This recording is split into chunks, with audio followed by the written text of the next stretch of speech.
Good morning. This hearing will come to order. Today's hearing is on radiological response assessing environmental and clinical laboratory capabilities. If there is one punch that terrorists have clearly telegraphed, it's the detonation of a dirty bomb in an American city.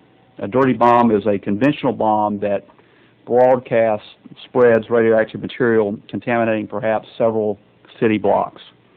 We heard years ago that Osama bin Laden had tried to obtain radioactive materials to use in a dirty bomb. But the federal government was better prepared for Katrina than we are now for a dirty bomb, the detonation of a dirty bomb in a city.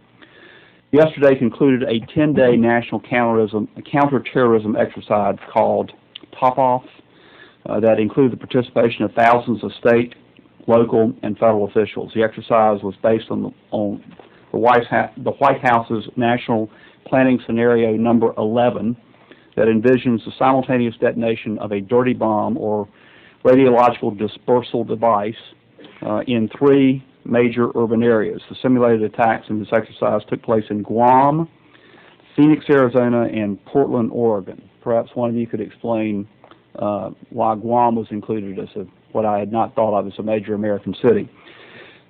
In a real radiological terrorist attack, the Environmental Protection Agency estimates they would need to collect, process, and analyze more than 350,000 environmental samples in the 12 months after the incident. The Center for Disease Control and Prevention, the CDC, is charged with monitoring and assessing the public's health in response to a radiological emergency. And the CDC estimates that they would need to screen 100,000 individuals for potential radiological exposure for internal contamination in the first days after a radiological attack.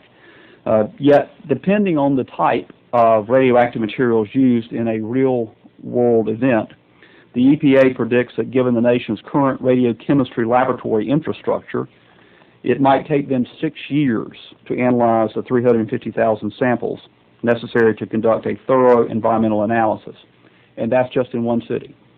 One of the key assumptions outlined in the national planning documents upon which the most recent top-off exercise was based is that all potentially exposed individuals, an estimated 100,000 people in each city, will be tested for radiological contamination and that a valid method exists for testing those clinical specimens. For those isotopes for which validated methods do exist, screening 100,000 clinical specimens in the wake of a radiological attack could take more than 4 years to complete because of the current shortfall in radiochemistry laboratories, personnel, and equipment. That's the good news. The CDC currently has no valid method to test clinical specimens in a radiological emergency for 7 of the 13 most likely radioisotopes, radioactive materials, used in a terrorist attack, in a dirty bomb attack. Those drastic shortfalls may have far-reaching implications for government officials responsible for responding to and recovering from a national radiological emergency. Today we will hear from representatives from the CDC, EPA, Department of Energy, the Department of Homeland Security, about the gaps that exist in their ability to respond to a radiological emergency effectively and efficiently by conducting rigorous and rapid analysis of radiological, environmental, and clinical samples. Radiochemistry laboratories provide a vital role in determining who's been contaminated and the nature and dangers of their exposures, providing a roadmap for appropriate medical care. These labs also provide assessments of environmental contamination that affect evacuation, remediation, and restoration decisions that have serious social, public health, political, and economic implications for potentially millions of people. The ability to provide policymakers with analytical data regarding the scale, scope, and public health implications of potential radiological contamination quickly and accurately is critical to making informed decisions regarding evacuation, reoccupation, medical treatment, and environmental cleanup. But given the nation's current lab capacity, they can't possibly get that information when we need it. Last November, former Russian KGB agent Vladimir Litvinenko was murdered in London using radioactive isotope plutonium-210. It took a long time for the British to figure out what had happened to him, what was wrong. Fearful that others may have been exposed to the radiation, our CDC identified 160 American citizens who had been in the same hotels, the same restaurants that Litvinenko had been in at about the same time. And in the end, none of them had anything to fear. They did not suffer from any radiological contamination, but in attempting to locate a laboratory to do the clinical analysis for exposure to plutonium-210, the CDC found that only one single U.S. private lab was qualified and capable of doing that analysis, which really shows the massive shortfall in our radiochemistry laboratories. There have been some efforts to close the gap, but the results have been slow, and at times the bureaucratic response in some agencies has been infuriating. In 2005, the Department of Homeland Security established an integrated consortium of laboratory networks to help establish the capacity and capability to address this radiochemistry gap. But at the very same time, elsewhere in DHS, DHS was terminating a world-renowned radiochemistry quality assurance program at the Environmental Measurements Laboratory in New York. That decision has had significant effect on many state and federal radiochemistry labs, undermining their ability to certify that the sample results they provide are accurate and reliable. Today, there are new calls for federal agencies to establish a proficiency testing program as part of radiological networks proposed by the CDC and the EPA to ensure that the data radiological emergency response officials and the public receive is dependable and trustworthy. We're going to have to spend some money, and it's going to be to establish a program that is pretty much identical to the one we just closed. It is true that a radiological attack, a dirty bomb, would probably result in relatively few deaths initially. But there would be large-scale, low level of exposure to a lot of people and a lot of critically important territory, perhaps in city centers.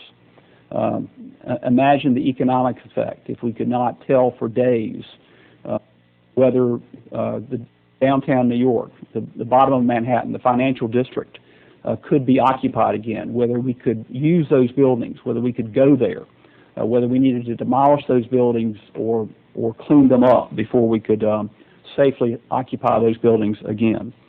And there would also be just tens of thousands of people who would want to know whether they were contaminated, whether they suffered from internal contamination, whether their health was at risk, whether their children were affected by exposure. Closing the capacity gap that we have as soon as possible would be an insurance policy against much worse effects of a dirty bomb attack. The public expects that we do better than what we are prepared to do now, and our own planning documents, the government's planning documents, identify the estimated scale of the response, and it is clear that we do not have the capacity to do what is required of us. It seems we are likely headed for a radiological Katrina if terrorists do succeed in detonating a dirty bomb in an American city. The chair now recognizes Mr. Sensenbrenner for his opening statement. Thank you very much. For once, I'm happy to endorse everything that the chairman has said in his opening statement. And let me begin by saying that the potential for radiological accidents or attacks is a reality we need to prepare for. This is something that has to be a high priority. Several years ago, I took one of those infamous congressional oversight trips. And when I was in northern Norway, I was advised by an environmental NGO that there were over 100 beacons that the former Soviet Union put on their Arctic coast, powered by cesium-137 batteries. and that there were also a number of these beacons in the mountains of the Caucasus with similar powering.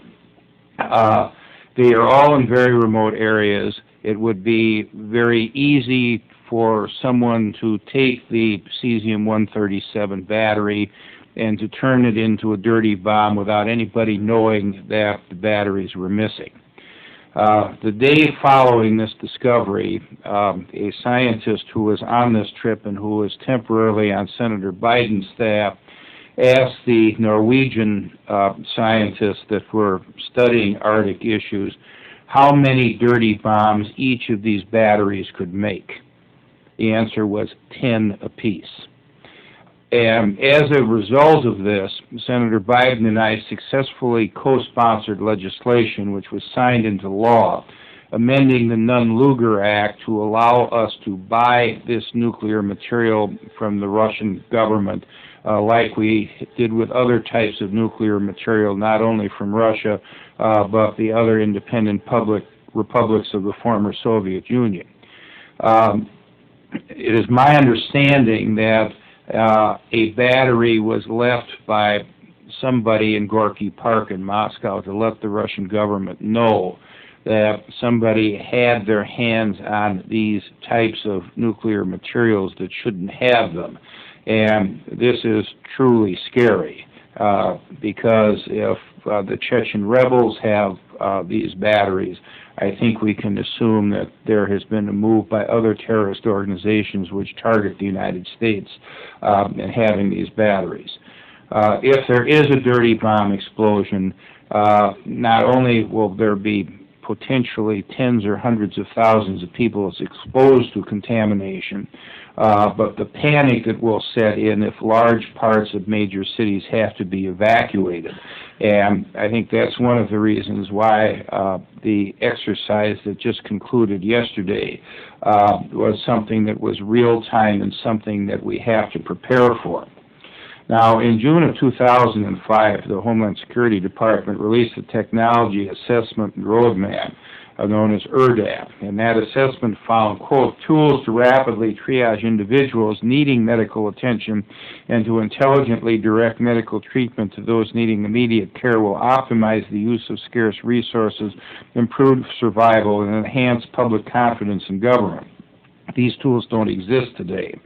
Following a radiological incident, there is a critical need to determine who has been exposed and to what degree. Rapid radiological dose assessment is critical for determining who needs treatment and what treatment is needed. And as ERDAP found, quote, lives may be saved if we can develop rapid dose assessment and can implement earlier treatment. Despite this critical need, we are still suffering from a clear technology gap. Validated methods of testing in a radiological emergency exist for only 6 of the CDC's 13 highest priority radioisotopes most likely to be used in the terrorist scenario. And for those isotopes where screening methods do exist, screening the number of individuals likely to be exposed in a terrorist attack could take years. Real-world radiological incidents should be instructive. The most recent example was the polonium-210 poisoning in London that killed former KGB agent Vladimir Litvinenko. The CDC estimated that 160 Americans were potentially exposed to radiation, as the chairman indicated. When it attempted to test these individuals, it found that there was only one laboratory in the country capable of carrying out the test and that it only had the capacity to test a handful of people per day. Fortunately, all of these tests proved negative on the Americans who were exposed. A radiological incident in an urban area could result in much greater exposure. In 1987, in Goiânia, Brazil, a small source of cesium-137, which is the same isotope that I referred to in these beacons in the former Soviet Union, was stolen from an abandoned radiotherapy institute. By the time the material was recognized as dangerous 15 days later, 4 people were dead and hundreds were injured by internal contamination. Over 100,000 people had to be examined for radiological contamination. Topsoil had to be removed from several sites and several houses were demolished. Neither of these incidents originated from an intentional effort to spread contamination. The scale of an actual radiological attack would be likely much greater. In a report titled Creation of a National Radioanalytical Laboratory Response Network, the Integrated Consortium of Laboratory Networks Workgroup found that in the case of a radiological dispersion device, better known as a dirty bomb, in an urban district, 350,000 environmental samples would need to be collected over 12 months, and more than 100,000 clinical samples would need to be collected, analyzed, and processed within the first few days. Not only did the work group identify a lack of capacity to deal with this volume, it also highlighted a lack of competency due to a lack of laboratory analytical methods specific for emergency response need, reduction in radiochemistry expertise due to retirements, lack of formal training programs for radioanalytical labs, and reduction in federal radiological proficiency testing programs. We no longer have the luxury now to maintain this capacity, and I look forward to the testimony today. Thank you. There will be a reception following the hearing to celebrate Mr. Sensenbrenner's and my agreement. If there are any members who wish to submit additional opening statements, which seems unlikely since no one else is here, their statements will be added to the record. And now we have a packet of materials to enter. These have been provided to the minority, and I will now introduce the witnesses. Dr. John Griggs is the Chief of the Monitoring and Analytical Services Branch at the United States Environmental Protection Agency's National Air and Radiation Environmental Laboratory, NAREL, Office of Radiation and Indoor Air. I hope you don't have to say your whole title very often. He is the co-chair of the Integrated Consortium of Laboratory Networks, the ICLN. Is there an acronym for that, or you just say ICLN? Okay. Radiological Laboratory Response Workgroup. With Dr. Griggs is Ms. Dana Tulis, Deputy Director of the Office of Emergency Management at the Environmental Protection Agency. Ms. Tulis will read a joint statement for herself and Dr. Griggs. Dr. Robert Hadley is from the Lawrence Livermore National Laboratory at the Department of Energy. Dr. Hadley is the current chair of the Federal Radiological Monitoring and Assessment Center's FRMAC. Does that have an acronym? FRMAC.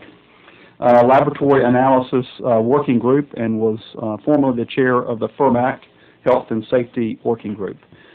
Dr. Robert L. Jones is the chief of the Inorganic Toxicology and Radionuclide Labs at the Center for Disease Control and Prevention. He is the co-chair of the Integrated Consortium of Laboratory Networks, ICLN. I hope you don't feel slighted in not having an acronym. Radiological Laboratory Response Workgroup, and headed up the CDC's plutonium-210 response efforts last year. And unfortunately, Dr. Randy Long, who chairs the Integrated Consortium of Laboratory Networks for the Department of Homeland Security, and was supposed to testify today, had a severe medical problem yesterday with a knee, which presumably is not life-threatening, although perhaps painful and annoying, and is unable to be with us today. We hope he is up and about soon. But Dr. John Vitko, Director of the Chemistry and Biological Security Division at DHS, has graciously agreed to read Dr. Long's prepared testimony into the record. As all of you know, your full written statement will be placed in the record, and your oral testimony is limited to 5 minutes each. We aren't real strict with that, but try to pay some attention when the red light go on. It is also the practice of the subcommittee to take testimony under oath. I did not really anticipate that there would be any perjured testimony today, but it is under oath. Do any of you have any objection to being sworn in? You also have a right to be represented by counsel. We just asked you these questions to put you at ease. Are any of you represented by counsel today? If you've been, please stand and raise your right hand.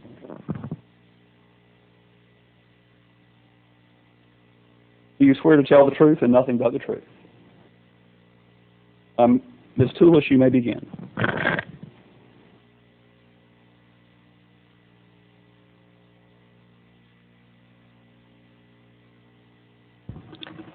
Good morning, Mr. Chairman and members of the subcommittee. I am Dana Tulis, the Deputy Office Director for EPA's Office of Emergency Management. I appreciate the opportunity to discuss the status of EPA's efforts to assess environmental radioanalytical laboratory capability and capacity for radiological response. I would also like to share with you some of the other activities EPA has underway to protect the nation in the event of an accidental or intentional release of radiological material. I am accompanied today by Dr. John Griggs, Chief of the Monitoring and Analytical Services Branch for EPA's National Air and Radiation Environmental Lab. We said it twice, NAREL. I will so summarize my remarks, but I do ask that my entire written testimony, as you stated, be submitted for the record. EPA, working with the Departments of Homeland Security, Energy, Health and Human Services, and others, has identified a considerable gap in national environmental radiological laboratory capacity for responding to terrorist incidents involving radiological contamination. In the event of such an accident or event, fixed laboratories will serve as a critical source of high-quality data to support incident response. Data from fixed environmental radiological laboratories will be particularly critical during consequence management activities such as decontamination and clearance efforts, and to restore any critical infrastructure such as ensuring the safety of our drinking water. Under the National Response Plans, NRP, Nuclear Radiological Incident Annex, the Department of Energy coordinates radiological monitoring and assessment activities for the initial phases of a response to a radiological incident via the FRMAC, as you know, the Federal Radiological Monitoring and Assessment Center. After the immediate emergency condition of an incident is stabilized, as well as other criteria, the FRMAC leadership is transferred to the Environmental Protection Agency. Throughout the response effort, however, EPA provides resources for defining and delineating the environmental impact of the radiological incident. EPA brings to bear both personnel and equipment to this mission, including 250 on-scene coordinators and our special teams under the National Oil and Hazardous Substances National Contingency Plan. EPA's NRP responsibilities also include maintaining and enhancing the nation's most comprehensive ambient radiation monitoring network called RadNet, which consists in part of 50 stationary and 40 portable near-time real air monitors. The stationary real-time monitors collect beta and gamma spectrum of particulates on an air hourly filter and transmit that data to NAREL for further analyses. The portable monitors collect ambient gamma radiation readings as well as air filters, which can also be sent to a laboratory for further specific analyses. Under the NRP, EPA has responsibility to lead the cleanup and recovery phase of a radiological incident for which no other department or agency has that responsibility, and that does include terrorist incidents such as a dirty bomb. EPA will use the protective action guides for dealing with long-term site restoration following a major radiological release to help state and local authorities make protective action decisions. Through training, research, development, and technical support activities, EPA continues to increase the agency's preparedness and its response and recovery capabilities for chemical, biological, as well as radiological incidents. In April 2004, the White House released Homeland Security Presidential Directive Number 10. To fulfill our responsibilities under HSPD 10, EPA is establishing in all media, such as soil, water, and air, Environmental Lab Response Network called ELRN to address environmental laboratory analytical gaps for chemical, biological, and radiological agents. The ELRN is leveraging existing networks and capabilities and will upgrade and expand additional capabilities to ensure EPA has sufficient capability and capacity to meet its responsibilities for an incident. EPA has also begun a demonstration study aimed at improving environmental radiological laboratory capacity through enhancing state laboratories and is developing tools to enhance the capacity of commercial laboratories as well.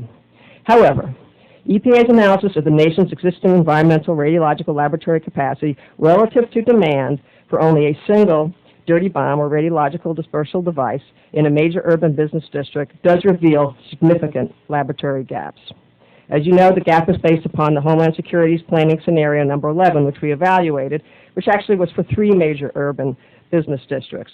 However, our peak shortfall for just one RDD is approximately 7,000 to 9,000 samples per week, with an average shortfall of about 3,000 samples per week. This gap will result in a lack of timely, reliable, and interpretable data, which will delay national and local response as well as consequent management activities. We estimate about 2 years for those type of analyses. In closing, I want to assure the committee that EPA will continue to work closely with our other federal agencies via the DHS-sponsored Radiological Laboratory Working Group and with the states to enhance national radio analytical capability and capacity to start to fill this environmental laboratory gap and to maintain readiness to meet our responsibilities in the event of an accidental or intentional release of radiological and nuclear material. Mr. Chairman, that concludes my prepared remarks. Myself and Dr. Griggs would be very pleased to answer any of your questions that you or the subcommittee members may have. Thank you. Thank you. Dr. Hadley. Thank you, Mr. Chairman and members of the subcommittee. I'm honored to have the opportunity to testify here today as a subject matter expert about radioanalytical laboratory issues. I'm a certified industrial hygienist and health physicist from Lawrence Livermore National Laboratory with over 25 years experience in nuclear emergency response management, and I currently serve as chair of the Federal Radiological Monitoring Assessment Center, or FRMAC, Laboratory Analysis Working Group.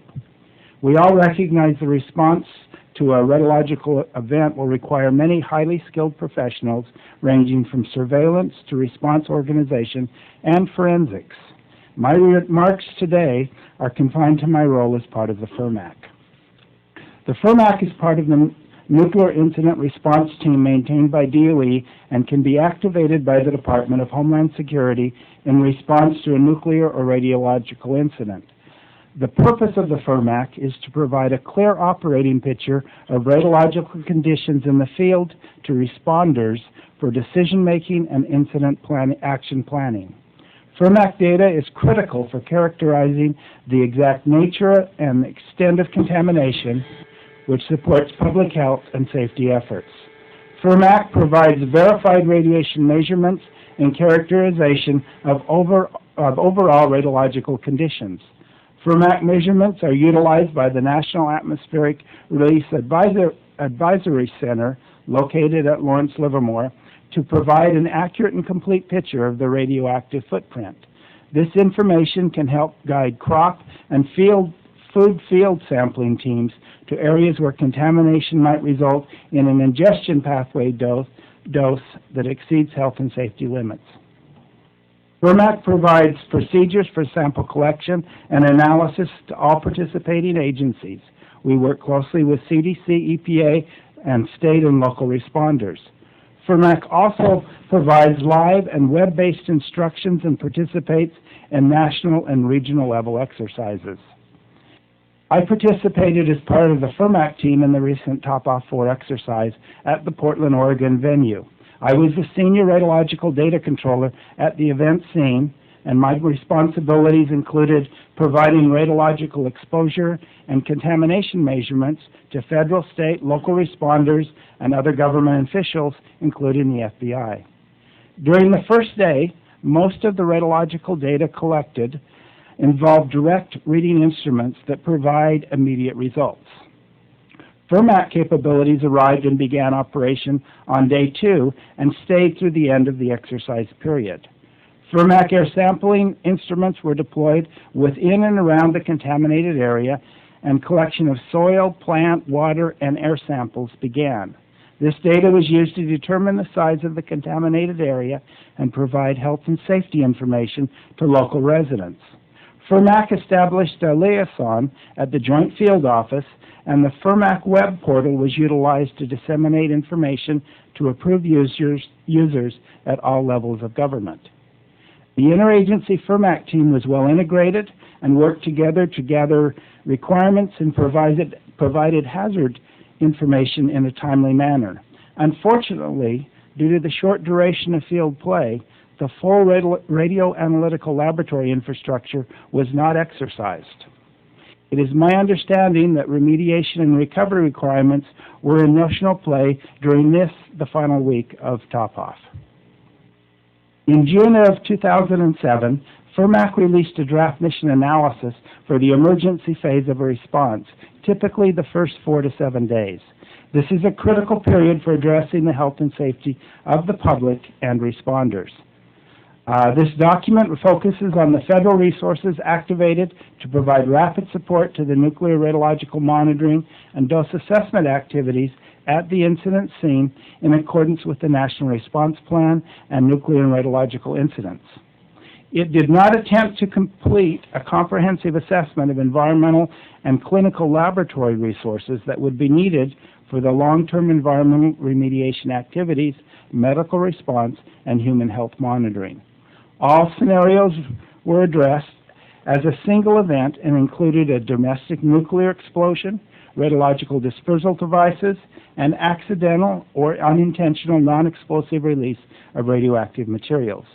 For the limited scope of this study, the document suggested that current fixed radioanalytical laboratory infrastructure could handle short-duration environmental monitoring and dose assessment missions. But these laboratories have not been integrated into an enduring national capability focused on the long-term analytical needs. Although the primary mission of the FRMAC is to evaluate environmental radiological data, FRMAC assets may also be called on to assist the Department of Health and Human Services with human clinical data. DOE has developed a cytogenetic dosimetry capability at the Radiation Emergency Assistance Center training site in Oak Ridge, Tennessee, to evaluate radiation dose received based on blood samples collected from victims or responders. This capability was demonstrated during top-off. This concludes my remarks, and thank you for the opportunity to address the committee. Thank you. Dr. Jones. Good morning, Mr. Chairman and members of the subcommittee. My name is Dr. Robert Jones, Acting Chief of the Inorganic Toxicology Branch, Division of Laboratory Sciences at CDC. I'm pleased to be here today to discuss the role of clinical laboratories, and in particular... Could you pull the mic closer to you? Sorry. I'm pleased to be here today to discuss the role of the clinical laboratories, and in particular the role of CDC's radiation lab in protecting the health of the American people in response to a radiological event. My testimony will address 3 issues. First, the essential laboratory information needed to respond to an event. Second, the national laboratory capability for such a response. And third, the potential methods to improve our ability to respond. Following an event with uncontrolled radioactive material, such as a dirty bomb or terrorist nuclear attack, public health officials will need to answer 4 questions to guide their response. What were people exposed to or contaminated with? Who was exposed? How much exposure or contamination did each person have? And did it enter the body? Contamination with radionuclides can be primarily internal, that is, inside the body, primarily external, outside the body, such as on clothing or hair, or contamination of both. The decision to medically treat people will depend on our ability to rapidly and accurately identify and quantify internal contamination. To direct appropriate medical treatment to the truly affected, we need new methods to rapidly and accurately assess internal contamination for a broad array of radionuclides. Nationwide, the current laboratory capacity for measuring radionuclides in people in response to an emergency is limited. Methods to measure radionuclides in urine must have 4 characteristics. First, they must be fast, with results available in a day or so. Second, they must be able to process large numbers of samples per day to handle urine samples from many people involved. Third, they will need to use a small amount of urine available from collecting a sample at a point in time. Fourth, they must be able to identify and quantify different radionuclides likely to be used by terrorists. A few years ago, CDC recognized the gaps in current lab capacity for measuring radionuclides in an emergency event and took steps to begin developing a state-of-the-art urine radionuclide screen. To date, CDC has developed a scientific approach for the urine radionuclide screen using a combination of alpha, beta, and gamma radiation detection instruments and a specialized technique in mass spectrometry. Currently, CDC has some limited capacity to measure 6 radionuclides in urine. Although our scientific approach is working well, considerable applied method development remains to be done. CDC's effort to improve laboratory capacity to respond to a radiological event include a validated urine radionuclide screen, which is currently in development, would provide results within 24 hours of receiving the sample. The CDC urine radionuclide screen would require only a point-in-time, small-volume urine sample, no need for 24-hour collections, and the screen would identify and quantify 13 different priority radionuclides. When the urine radionuclide screen is ready for distribution, CDC will consider how to build on the existing Laboratory Response Network, the LRN, a national network of local, state, and federal public laboratories that provide the infrastructure and capacity to respond to public health emergencies, to establish surge capacity in public health laboratories for measuring people's exposure to a variety of radionuclides. The recent incident in London involving the death of a former KGB agent from exposure to polonium-210 underscores the importance of having laboratory capability that can provide human exposure information. We found only one laboratory, a commercial laboratory, that could analyze polonium-210 in urine. This laboratory needed a 24-hour sample and typically required 30 days for analysis. For this emergency, the laboratory did the analysis in 7 days. In summary, the nation has a limited laboratory capability necessary to identify people who may be exposed during an event involving radioactive materials. This leads to a limited capability to provide patients, their doctors, and health departments with exposure information. Completing the urine radionuclide screen, developing the LRN-R, and transferring the urine radionuclide screen to the LRN-R laboratories are options to close these gaps. Mr. Chairman, this concludes my prepared statement. I'll be happy to respond to any questions that you or the members of the subcommittee may have. Thank you. And now Dr. Vitko will read the prepared testimony of Dr. Long, Randy Long, who cannot be with us. Good morning, Chairman Miller, Ranking Member Sensenbrenner, and distinguished members of the subcommittee. As noted, I'm John Vitko. I'm the head of the Chemical and Biological Division in the Department of Homeland Security Science and Technology Directorate. And Randy Long is one of my senior advisors and also the chair of the Network Coordinating Group for the ICLN. He expresses his regrets for not being here. He developed extreme pain in his knee last night, could barely hobble out of the office, and is seeking some emergency care, probably as we speak. So please accept his regrets. With that, I will read his statements, and it is that I am pleased to appear before you today with this panel to discuss the nation's radiological laboratory capabilities and capacities to respond to an accidental or intentional release of radiological material. Insofar as the panel assembled here has the technical depth and responsibility for addressing the functional needs, I will restrict my comments to the ICLN and the role it plays in highlighting and supporting laboratory analytical requirements across the all hazards landscape. Assessment of contamination due to any hazard in the chemical, biological, or radiological realm requires highly technical laboratory services. Expeditious decisions that may affect large numbers of people and key assets of commerce or government critically depend on a system of quality laboratory service that is both sufficiently robust and provides the data needed for such decisions. The need to develop such a system of quality laboratory service across all hazards provided the impetus for the establishment of the ICLN. Upon establishment, one major charge to the ICLN relevant to the subject of this hearing was the assignment of responsible federal agencies across the chem bioradiological laboratory response spectrum.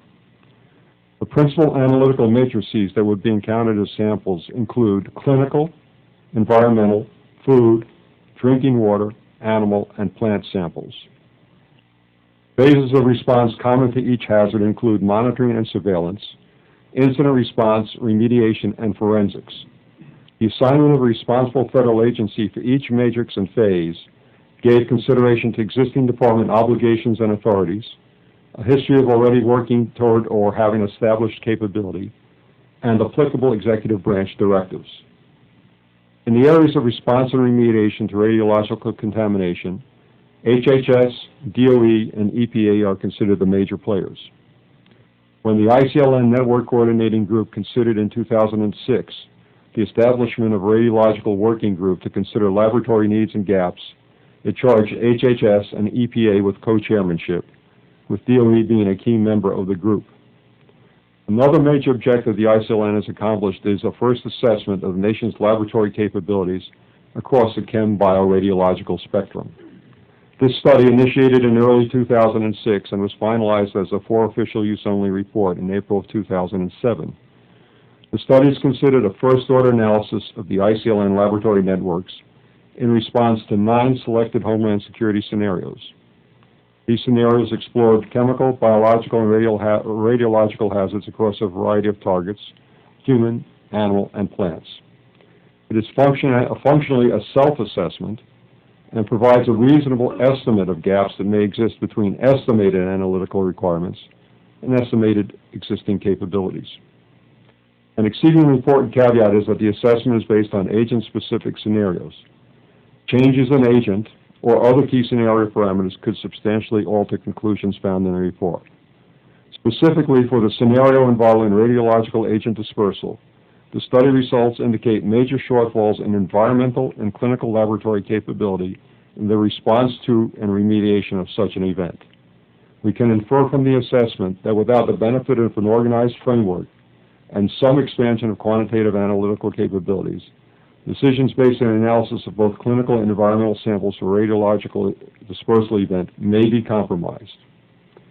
The ICLN Network Coordinating Group is charged a Radiological Laboratory Response Working Group to consider the logical steps to be taken to close the analytical gap in this area. This group has outlined a measured approach based on building prototype capabilities consistent with best practices recommended by the ICLN, which can be expanded as adjustments and funding priorities become favorable. It is our expectation that the recently concluded Topo 4 exercise and the follow-on long-term recovery tabletop exercise will substantially inform this need. The Interagency Laboratory Response Community is constituted in the ICLN Network Coordinating Group, supports forward movement in the establishment of effective radiological laboratory response capability, and very much appreciates the subcommittee's interest in this need. Again, I thank you for the opportunity to address this committee. Thank you. The bell that you heard was our being called to a vote. It appears that there is some grievance that the minority has, and we will have a series of protest votes, temper tantrum votes. Someone has moved to adjourn, and I will need to go over, and Mr. Baird will need to go over to vote against adjourning, and probably pretty much as soon as we get back, someone will move again to adjourn. So we'll do the best we can in trying to proceed with questions, but we will be doing kind of the middle-aged equivalent of wind sprints between here and the Capitol. I think it probably, why don't we adjourn now, all go vote. We will ask over there whether another vote is coming immediately or not, and try to come back and try to make some sense of today's hearing. Mr. Chairman? Yes. Down here. Was the middle age a reference to our age or the epoch? I suppose it could be either. I hope that this is a middle. Thank you. We will be back at sometime. Thank you.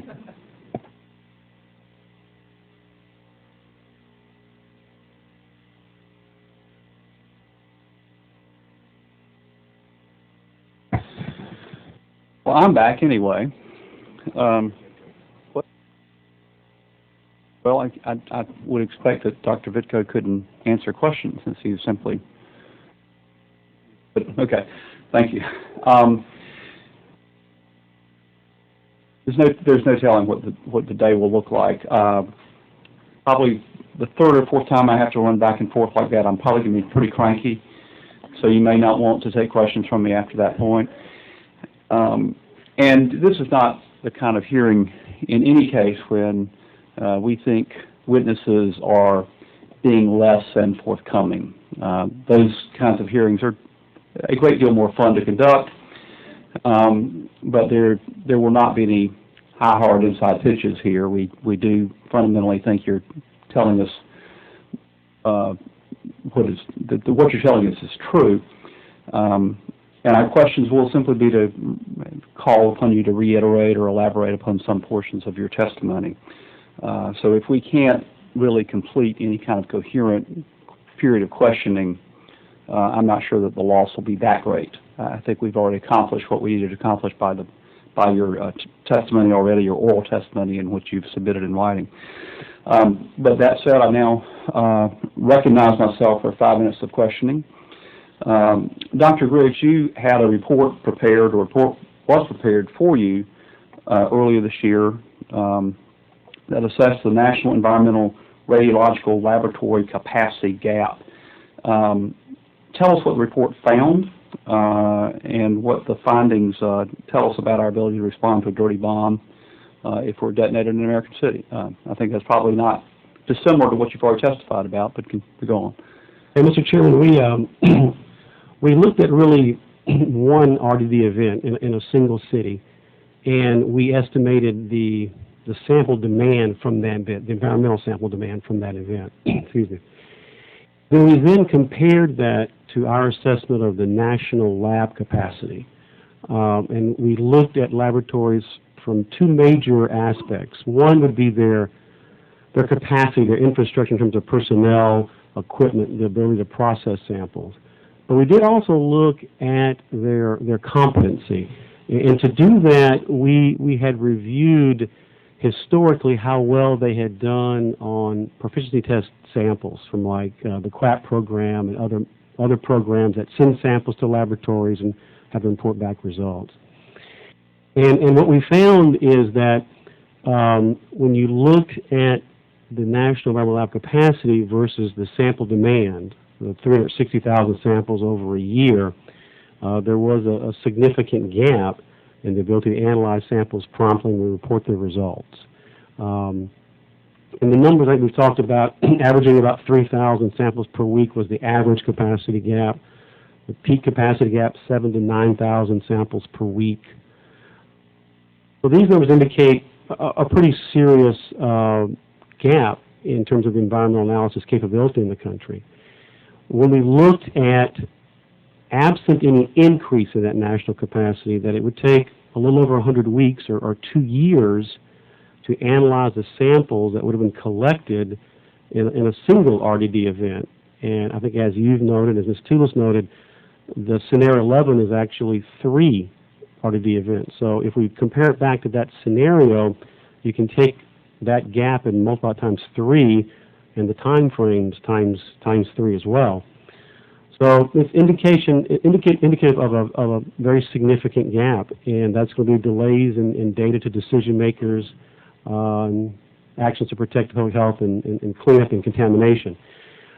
Our major focus is on the cleanup recovery phase, as Dr. Hadley talked about, the kind of the early phase. But we're looking at the cleanup phase, recovery phase, and that's where the bulk of the laboratory samples are going to be generated, and that's where our numbers actually came from. What would be the real-world consequences of that gap? What would be, how would it affect our ability to respond to the detonation of a dirty bomb in American cities? Well, and I'll let Dana elaborate more, but essentially, laboratory data provides decision makers the information they need to make decisions about, is it safe to reoccupy buildings? Have the decontamination efforts been successful? Because there will be attempts to decontaminate what can be decontaminated. Potential public health impacts, because our data will be fed into CDC, and they would likely use our data for their kind of estimates, for example. So basically all the consequence management decisions that go into the recovery effort are predicated on accurate, timely data. And with this gap, there's going to be a deficiency of accurate and timely data. So decision makers will be faced with issues of either having to make decisions without the adequate data or having to delay their decisions, and that could result in, as you noted in your testimony, increased economic losses because of the lack of ability to go back and reoccupy the city. Potentially additional health impacts if the data were insufficient and incorrect decisions were made based on that data. So it creates a whole host of problems, as you can imagine, when you simply don't have the information you need to evaluate the status of the extent of the contamination, the degree of the contamination, and likely impacts to the public health. Mrs. Tulis, would you like? Okay, great. Just one thing I wanted to note, just to be clear, that we do have field tools to be able to detect radiation very early on, and so for those critical decisions, sheltering in place, evacuation, we would be able to still make those decisions. This is more for the long-term remediation and consequence management stage. The whole premise of terrorism is to create terror among a civilian population by attacking not combatants, but non-combatants, attacking the civilian population, innocents, and by having the violence appear random, unrelated to anything that non-combatants have done, create terror among the population. What will be the effect on the population of an inability to know exactly what damage had resulted, what the level of contamination was, and what health effects there might be? Dr. Briggs? Well, certainly, as you indicated, there's going to be great panic and concern, because one of the issues, in addition to the impacted urban environment of the city, is that as people leave the city from that area, potentially they could be taking material home with them, and their homes could be contaminated. You get kind of a transport of people moving about in that city. And I think radiation in general, for a lot of people, is a very fearful type of a threat. So the lack of data, I think, is just going to result in heightened public concern and panic and frankly, a demand for answers for what risks are they at, what can be done to protect them and their families and those kinds of things. And I think the longer it goes without sufficient data, the greater those concerns are going to be. Either of us, do you wish to respond to that question or those questions? Dr. Griggs, you mentioned QAP, which is not Elmer Fudd using a mild profanity. It is an acronym for Quality Assurance Program, a program of the Environmental Measurement Lab, a government-owned managed lab in New York City that dates back to the Manhattan Project. And the Department of Homeland Security closed that lab a couple of years ago. How does the programs of QAP compare to the kind of proficiency testing that you have said is needed? Well, Mr. Chairman, one of the things that we did when we did our evaluations of laboratories for our assessment of the national capacity is that we actually went back and looked at historical data from the QAP program and also, for another acronym, the MAPEP program, which is a DOE laboratory out of Idaho. And the data from both of those assessment programs was really critical in our evaluation of laboratories for their capability and their competency. It allowed us to look at select radionuclides that are likely to be very important in an RDD event and to see how well those labs have performed over the years in key environmental matrices like air filters, water, and vegetation. So it's a critical data set as we evaluate those laboratories and that would help us to select which laboratories we could turn to. Now, from a laboratory perspective, in addition to those that assess the laboratories, from a laboratory perspective, these samples are invaluable in that they allow the laboratory to analyze externally prepared samples of known concentration that are traceable back to a national standard, generally NIST, the National Institute of Science and Technology. And it allows them to adjust, augment their measurement systems to make sure that they have the necessary accuracy and precision that they need.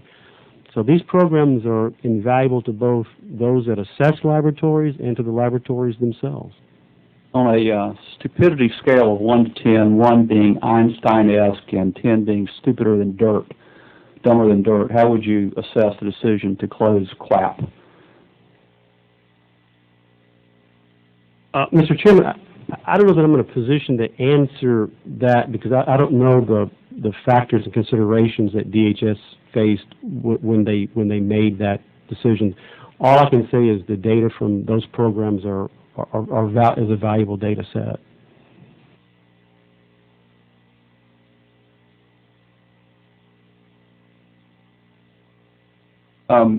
Ms. Tulis, EPA's role at the World Trade Center has been severely criticized, being unable to tell exactly what the environmental risks were coming out of that. Is EPA better prepared now in dealing with a radiological emergency, a dirty bomb detonation, than it was to deal with the World Trade Center? EPA certainly is better prepared to respond to any sort of national incident such as we had for the World Trade Center. We've spent the last 6 years becoming more prepared, hiring more people, reorganizing, getting the right resources, having 50 additional people added to our environmental response team, creating the Office of Emergency Management, and establishing our Office of Homeland Security, as well as working on various preparedness and response procedures. So we have been taking great strides to overcome some of the issues we had during that large response. Although we do feel as though we did handle the response well, but we always have lessons learned, and we continue to apply those to the way that we operate. How would the difficulty of assessing a radiological event compare to the difficulty of assessing the environmental consequences of the collapse of the World Trade Center, the towers? I mean, they're very different incidents, and we basically approach incidents from a site-specific basis. The World Trade Center, the large collapse, the impact and the analyses would be quite different than an RDD event, where it's very specific type of analyses that we'd be looking at. Is the gap that we've heard about, the capability gap, it's simply a funding issue, or is there something beyond that, other than that? I think for radiological laboratories, there's because we've community's actually been doing a good job of cleaning up the existing problems we've had. We just have an economic issue going on when we have the actual radiation laboratories. From a commercial perspective, the businesses are just not being able to support. There's just not enough work out there to support this type of work anymore. It's very hard to expect a commercial laboratory to build up capacity for something that may or may not happen. And so we have almost an irony going on here where because we've been efficient in cleaning up some of our past problems, we're losing that very lab community that we'd need in the event of a future large-scale incident. Anyone else on that issue? What is the reason for the lack of capacity? Is it simply funding, Dr. Hadley? I agree with Ms. Tulis that really it is that there's not as much of demand for the radiological community for that type of sampling as we've had in the past. We're using less materials. We've had nuclear reactors shut down. We've cleaned up places. Within the weapons complex, we have less weapons, less production. So there's not as much environmental or clinical radioanalytical activity needed. And so these places have been shutting down and closing up, and only those that really need to be there, that they're viable economically, are the ones that are staying open. You would agree that preparedness is more effective if it's done in advance? It would be very nice. Well, that's why we're here today, is to work on this. I agree completely, but I think that's what's contributing to it.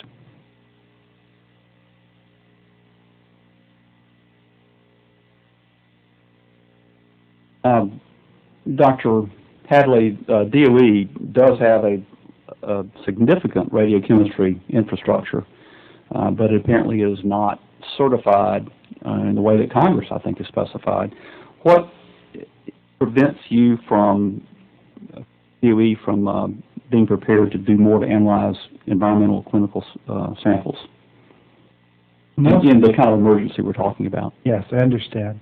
Most of the DOE has developed their own clinical capability to handle its own people, its workers and its contractors that are busy working in tasks and operations for the Department of Energy. They've been sized to handle that situation.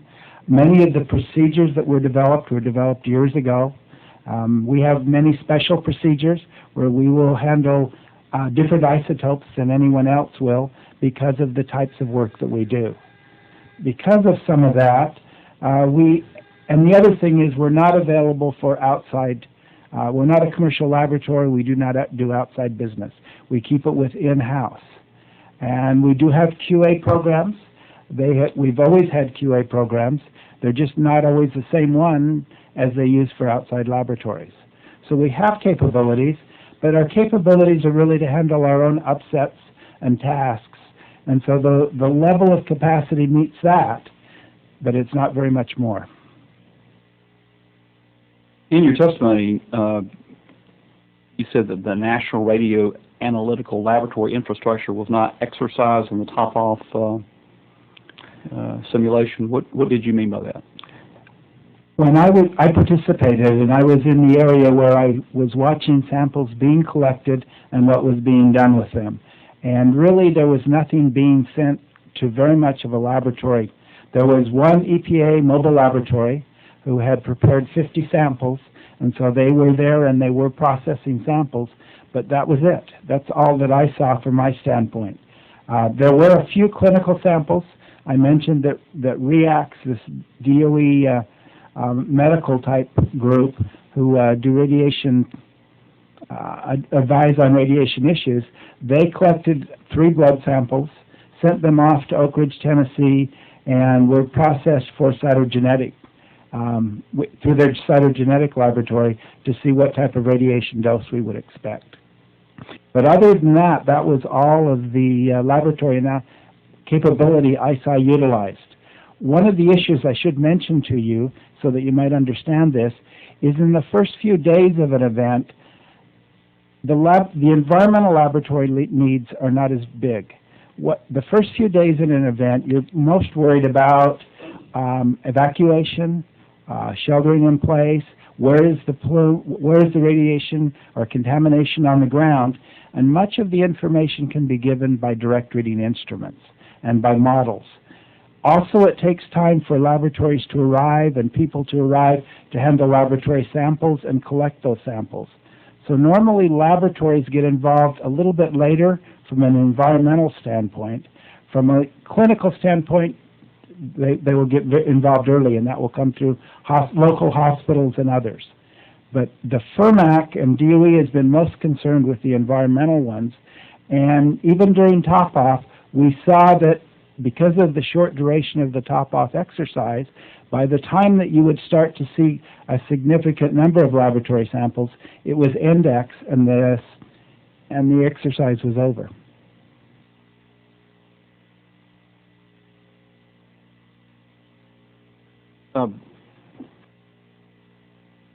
Dr. Hadley, how much attention are these issues receiving from those further up the ladder at DOE at the top levels, so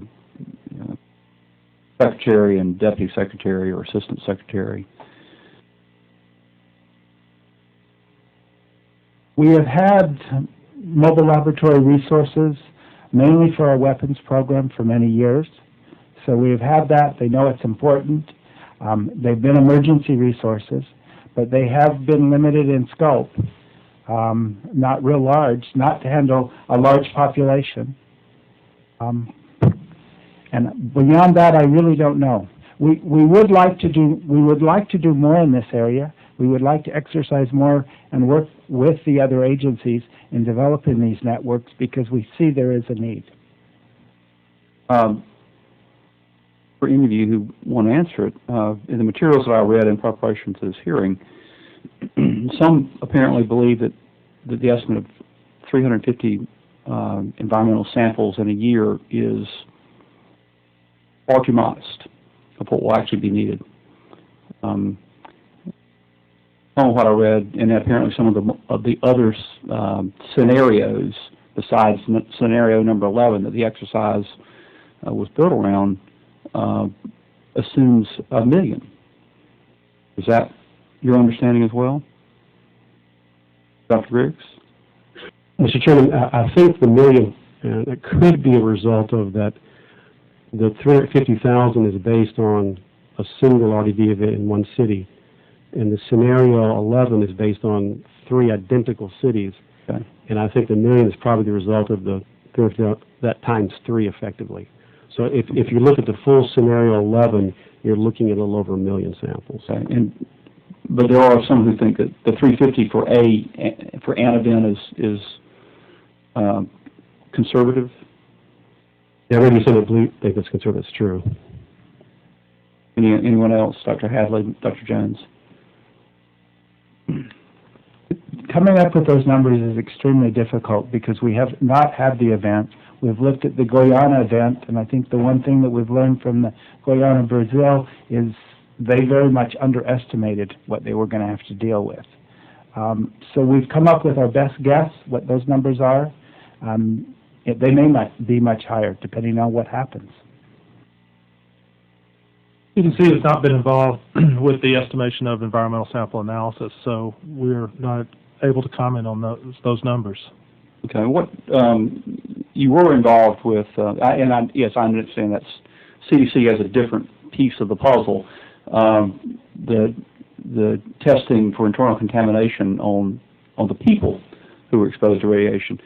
What did the response to the polonium-210 poisoning in London tell you about our capacity? It told us that we have a gap in our national capacity to respond to a radiological event because of the fact that we could only identify one, later a second laboratory much further down the road that could assist us in identifying the people that were potentially exposed and evaluating their exposure, internal exposure from the polonium-210. I'm not trying to start a fight between you and Dr. Hadley, but why did CDC turn down DOE's offer to conduct assessment with their labs? In my initial evaluation discussions with the Department of Energy, it was actually the Department of Energy who pointed me toward the laboratory that we finally utilized. Their contract, one of their contract labs was the second laboratory that was utilized, or potentially utilized. And we looked at some of the Department of Energy's bioassay laboratories, and as Dr. Hadley alluded to, the DOE laboratories are more for occupational exposure assessment. If you remember from the testimony that we gave earlier, our needs for an emergency response, the data needs and the sample size needs are much different than the traditional DOE bioassay laboratories. So, and because those bioassay laboratories were not routinely measuring polonium-210 in people at the time, we felt that it would be a much more prudent fact to look at and utilize a laboratory that was currently measuring polonium-210 in occupational exposed individuals. Right. Of course, if there were more than 31 people to test, you would have a bigger problem. What can be done for CDC to make use of the Department of Energy's capacity? Or can you find a way to make use of their capacity if you have more than 31 people to test? We've already been in discussions with the Department of Energy, and we're looking at evaluating how we can either utilize their laboratories, utilizing their instrumentation and personnel, to apply the methods as we're trying to develop at CDC to be a surge capacity in the future, utilizing the parameters of the data needs that we have. So we have hopes that we can in the future work together to utilize their infrastructure.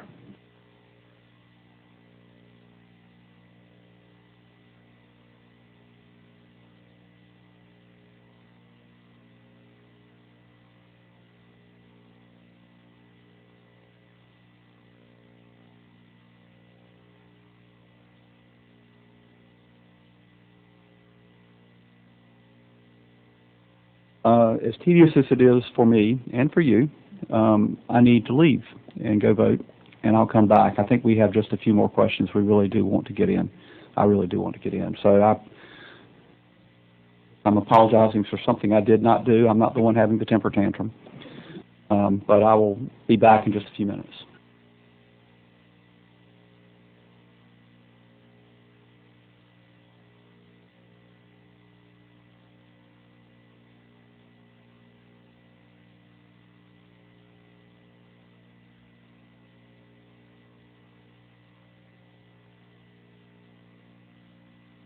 Okay, this will be the last of the questions. I will continue to have to run back and forth between the Capitol, but you don't have to sit and wait for him to come back anymore. Dr. Griggs, I understand that you have proposed creating an environmental radioanalytical laboratory response network to close the capacity gap that you have described in your testimony. What is the status of that network? Has it received funding? Is it established already? What needs to be done to make it happen? Mr. Chairman, let me first say kind of what is underway. We have what we call a pilot initiative for this network, and it's in the form of two cooperative agreements that are going to be provided to 2 state and local laboratories. We're receiving applications now from those laboratories and expect to award these 2 agreements in approximately 3 months. The recipient laboratories will receive equipment for counting environmental samples. They'll receive training. They'll receive funding to buy supplies and standards and even personnel costs. And the purpose is, it's called a demonstration project, but the laboratories will take this equipment and training and enhance their capacity and capability to analyze environmental samples. So it's really in our view, the pilot of this larger network that you refer to give us a better sense of, is this approach the right approach? Are some of our budget numbers correct? Are the estimates good? And to kind of see the kind of results that we're going to get from providing this equipment, training, and funding to these 2 state and local laboratories. So I think I would like to say we're in the kind of the pilot phase of this particular network. We'd like to add that this radiological environmental laboratory network would be the a component of the ELRN that Mrs. Tulis has previously addressed.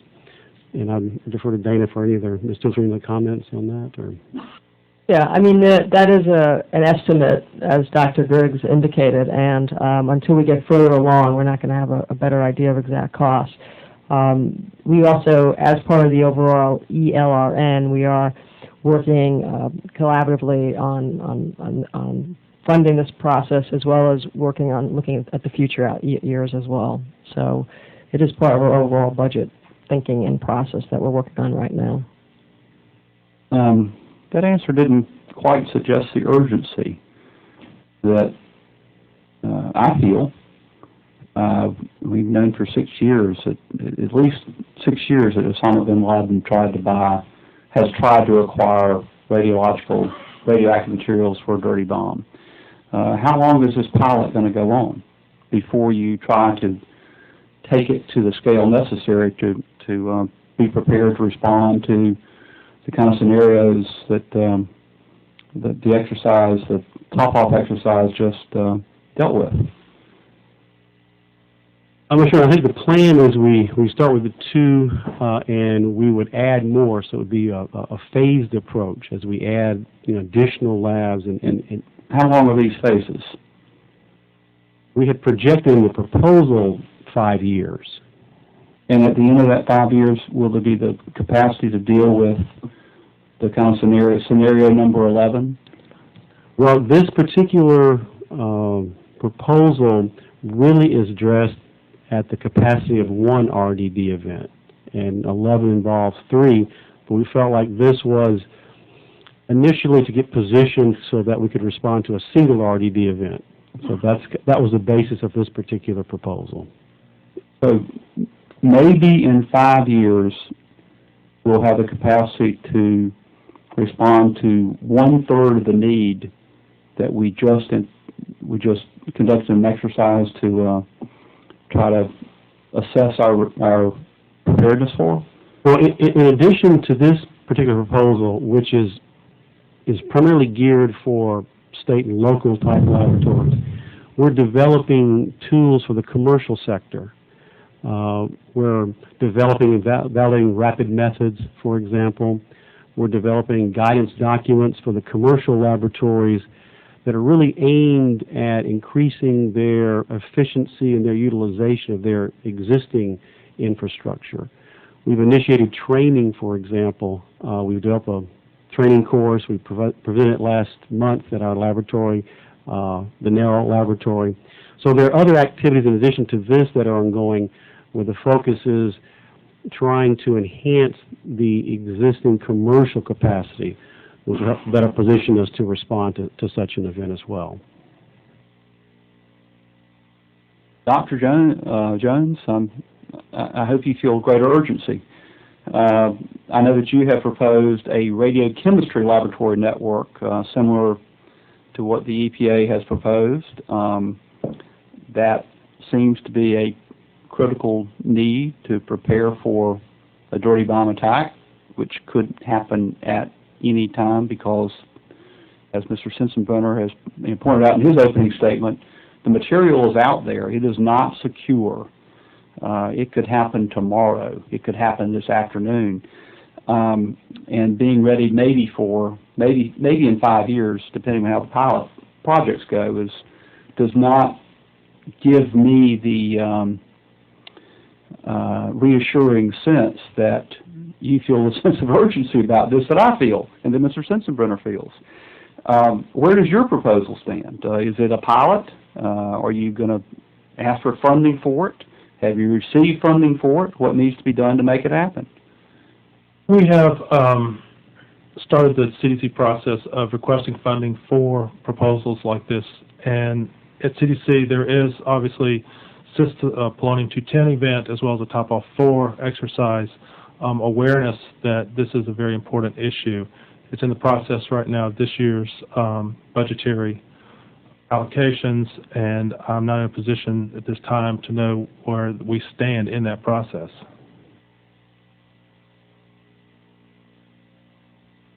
Well, to all of you, what are the steps that you think need to happen? What can we do as Congress? We are now finding out through an oversight hearing that we are not as prepared as that I had assumed we were. We are woefully short of the level of preparation that I assumed we would have, given how clearly this threat has been communicated. I mean, if there is one threat, if there is one possible terrorist tactic we know Al-Qaeda is considering, it's the detonation of a dirty bomb in an American city or several American cities. They like to do things in a big way. So if they do one in Washington, they might very well try to do one in Chicago, and I'm not really sure they're thinking about Guam, but they might do them in several places. What do we need to do to be ready, to strengthen our radiological emergency response capacities, to be able to know whether we can use the buildings that have been contaminated, whether they need to be demolished, whether they need to be remediated, cleaned up before anyone can go back in, whether we can conduct economic activity in what might be critical areas, whether hundreds of thousands of people are going to be told that we'll test your children for whether they have internal contamination. In a couple more years, we'll be able to test them, but let us know if their hair starts falling out. Maybe we move them up in line. What do we need to do to be better prepared than we are? I'm not really happy with pilot programs at this point. Dr. Griggs? I'm going to defer this question to Mrs. Tulis. No, when we say pilot, it may give a misimpression as to what we're actually doing. I mean, the concept is to be building capacity, getting additional equipment in there, and making sure that we have the performance testing that we need to occur. So it may make it sound not as proactive as it is. The concept is to start to build capacity, and we're providing the funds to do that, to learn as we're doing it, and then to continue to expand the program. So I do have a concern that it may sound like the pilot isn't a proactive enough approach. It is a way of getting out there and starting to build capacity at this point. But we don't want to just give something out without having a good idea of how to approach this process. And so we're starting with the 2, and we do intend to expand. Dr. Hadley? I think this hearing has been very useful. We appreciate being part of it and being able to bring this to the attention of the country and particularly our bosses. I think now that this has been held, this will get their attention a little bit more, and funding may become a little easier. That's always an issue. But there are a lot of issues in this. There are a lot of things that need to be done. All right. Well, one of the advantages of congressional oversight hearings is that top administration officials get to hear about what's going on within their administration. Dr. Jones. Again, CDC feels and has realized for some time now that this is a gap, and we have worked very hard at developing the science behind how would we prepare to respond to a radiological event. I believe that current issues have raised the awareness within CDC, and we're trying to act on it as best we can. Dr. Vitko, I know that you were here to read prepared testimony, but this is something you probably can respond to. I hope I can. Let's see. First of all, I agree this has highlighted the urgency. I think that the ICLN as a group has an action item from this hearing to figure out how they can meet that capacity need within 5 years and come up with a concrete plan. I also think the question you raised earlier about the significance of the gaps and what do we do if the gaps are not filled is one that we could put more attention on. Again, there's a question of the number of measurements versus the confidence level you place in those. So there may be other strategies to look at, and I think we owe answers on both of those in a timely way. Well, I have the important work to do of trotting back and forth to the floor to vote not to adjourn, and I'm sure that you all have things to do as well. So I think without further business, the hearing is adjourned. Thank you for being here.